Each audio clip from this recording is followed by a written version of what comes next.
ಹಸಿ ಬಟಾಣಿ ಸೀಸನ್ ಇನ್ನೂ ಮುಗ್ದಿಲ್ಲ. ಹಸಿ ಬಟಾಣಿ ಇನ್ನೂ ಸಿಗ್ತಾನೆ ಇದೆ. ಸೊ ಹಸಿ ಬಟಾಣಿಯಿಂದ ನಾನು ಒಂದು ಗ್ರೇವಿನ ಮಾಡ್ತಾ ಇದ್ದೀನಿ ಇವತ್ತು.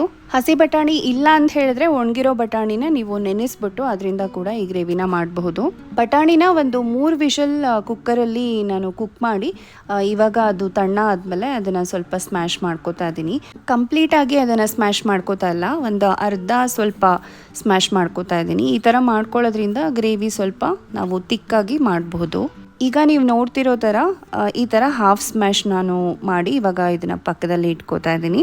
ಈಗ ಗ್ರೇವಿ ಮಾಡೋದಕ್ಕೆ ಒಂದು ಪ್ಯಾನಲ್ಲಿ 2 ಟೇಬಲ್ ಸ್ಪೂನಷ್ಟು ಆಯಿಲ್ನ ಹಾಕ್ಕೊಳ್ಳೋಣ.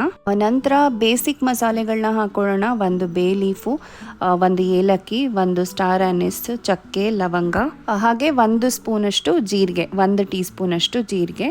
ಈಗ 2 ಆನಿಯನ್ನ ಸಣ್ಣದಾಗಿ ಕಟ್ ಮಾಡಿ ಇವಾಗ ಹಾಕ್ಕೊಳ್ಳೋಣ. ಈಗ ಈರುಳ್ಳಿನ ಸ್ವಲ್ಪ ಫ್ರೈ ಮಾಡೋಣ.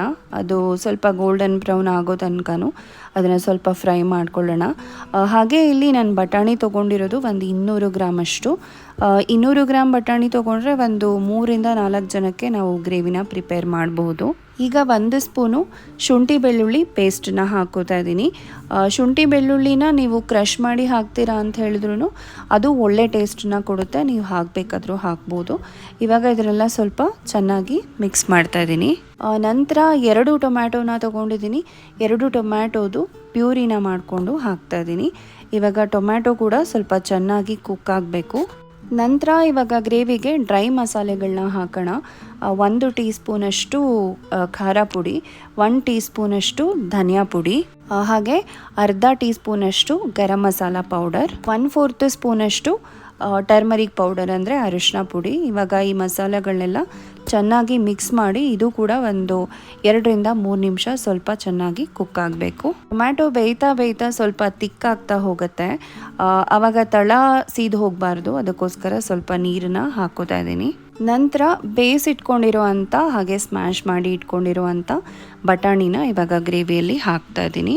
ಗ್ರೇವಿ ನಿಮಗೆ ಎಷ್ಟು ತಿಕ್ಕಾಗಿ ಬೇಕು ಅಷ್ಟು ನೀರನ್ನ ಇವಾಗ ಹಾಕ್ಕೋಬೋದು. ನಿಮಗೆ ಗ್ರೇವಿ ಸ್ವಲ್ಪ ತಿಕ್ಕಾಗಿ ಬೇಕು ಅಂತ ಹೇಳಿದ್ರೆ, ಅಂದರೆ ಚಪಾತಿಗೆಲ್ಲ ಯೂಸ್ ಮಾಡ್ತೀರಾ ಅಂತ ಹೇಳಿದ್ರೆ ನೀರನ್ನ ಸ್ವಲ್ಪ ಕಮ್ಮಿ ಹಾಕ್ಕೊಳ್ಳಿ.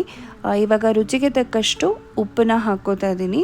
ಹಾಗೆ ಉಪ್ಪು 1-2 ನಿಮಿಷ ಕರಗಬೇಕಾಗತ್ತೆ. ಹಾಗೆ ಕೊನೆಯಲ್ಲಿ ಸ್ವಲ್ಪ ಕಸೂರಿ ಮೇಥಿನ ಹಾಕೋಣ. ಕಸೂರಿ ಮೇಥಿ ಒಂದು ಎಕ್ಸ್ಟ್ರಾ ಫ್ಲೇವರನ್ನು ಆ್ಯಡ್ ಮಾಡುತ್ತೆ ಗ್ರೇವಿಗೆ, ಹಾಗೆ ಟೇಸ್ಟಿಯಾಗಿ ಆಗುತ್ತೆ ಗ್ರೇವಿ.